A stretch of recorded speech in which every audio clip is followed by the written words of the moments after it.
Now we'll discuss the rights of the wife in Islam. Most of the other religions besides Islam, they consider the woman as an instrument of the devil. But the Quran refers to the woman as a muhsana. Muhsana in Arabic means a fortress against the devil. Because a pious woman who's on the straight path, she prevents the husband from deviating and going on the wrong track and keeps him on the Siratul Mustaqim. Therefore she's called as a muhsana, a fortress against the devil. The Quran in Surah Nisa, chapter number 4, verse number 21, refers to marriage, to nikah, as a sacred covenant. It's a sacred covenant, a sacred contract between the husband and wife. The Quran says in Surah Rum, chapter number 30, verse number 21, that we have created for you mates from amongst yourselves, so that you may live with them in tranquility. And He has put love and mercy between your hearts.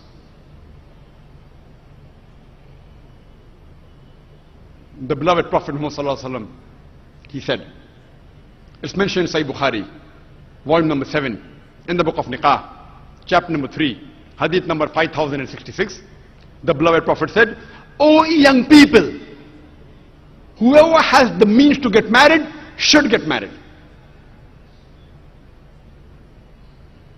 The beloved Prophet also said, there is no monasticism in Islam. And the Prophet said, anyone who marries, he completes half his deen. Once during question answer time, there was a person who asked me, that does it mean that if I marry twice, will I complete my full deen? What did the Prophet mean when he said that marriage completes half your deen? Marriage prevents you from promiscuity, from fornication, from homosexuality. Only if you marry do you have an opportunity to be a husband or a wife. Only if you marry do you have an opportunity to be a father or mother, which are very important duties in Islam. So irrespective whether you marry once or twice, you only complete half your deen.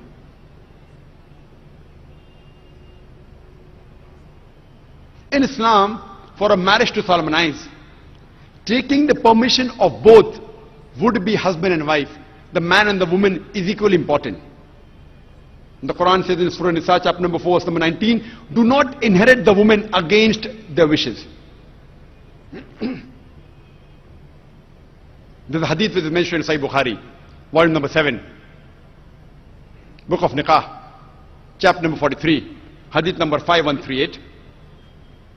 A lady by the name of Khansa bin Khadim al-Ansariya, she approached the Prophet and said that my father has married me to a person against my wishes. The Prophet, he nullified the marriage. There's another Sahih hadith which is mentioned in Ahmad ibn Hanbal, hadith number 2469, where a lady approaches the Prophet and says that my parents have forced me to marry a man against my wishes. And the Prophet said she has the option of either continuing the marriage or nullifying the marriage. There's a similar hadith mentioned in Ibn Majah, hadith number 1873. It's the same hadith. A woman approaches the Prophet and tells her that my parents have forced me to marry against my wishes. And the Prophet says you can either continue the marriage or you can nullify the marriage. And the woman says, I continued the marriage, but I wanted the woman to know that the parents cannot force their daughter to marry someone who they don't like.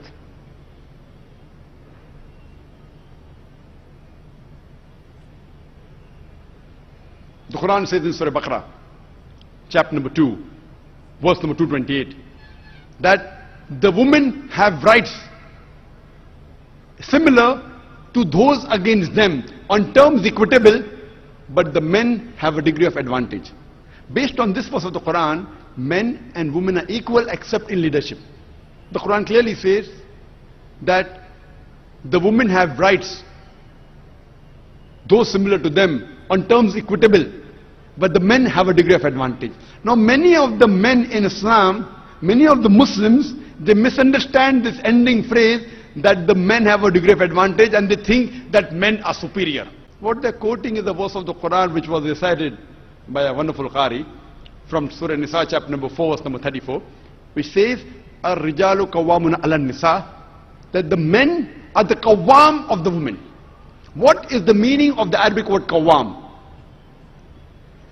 Qawwam comes from the root word aqama, which means to stand up for. How we have aqama before salah, we stand up for salah. So this Arabic word qawwam means the men have one degree of additional responsibility and one degree additional service towards the woman, not one degree of superiority to boss over the woman. And if you read the tafsir of Tabari, he said the Arabic word qawwam means one degree of additional responsibility. Because if you read the verse ahead, the verse says that men, Allah has given men more strength than the women. So because of that advantage, it's the duty of the men that they should take care of the woman, they should not boss over her.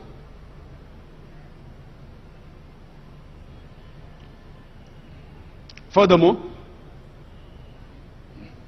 Quran says in Surah Nisa, chapter number 4, verse number 19, that treat your wives with equity and kindness even if you dislike her. Means even if you don't like your wife, yet treat her with love and compassion.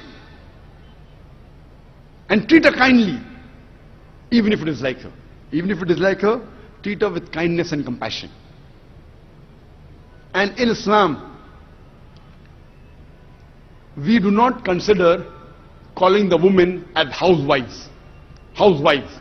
You know, housewife, if you analyze, means she is married to the house. In Islam, we don't consider our women, they are married to the house, to be called housewives. You know, in English we have, what is their profession? Housewife. We in Islam prefer calling the women as homemakers, because they make the home, they build the home. So inshallah, I believe that the ladies from now onwards, when they have to fill any form, instead of writing the profession, if they are not right housewife, that's the English terminology. They are marrying you to your house. Prefer mentioning homemaker, because the woman builds the home, they make the home. And in Islam, a woman is not married to a master to be treated like a slave. She is married to an equal, and the role is that of partnership. And Quran gives a very good phrase in Surah Baqarah, chapter number 2, verse number 187, where Almighty God says, Hunna libasul lakum. Hunna libasul lakum. Wa antum libasul lahunna. That they are your garments and you are the garments. That means your wives are your garments and you are the garments of your wives. What is the role of garment? The role of the garments is to beautify, to conceal, to protect. The husband and wife, they conceal each other's faults. They beautify each other. They help each other. It is the role of hand and glove.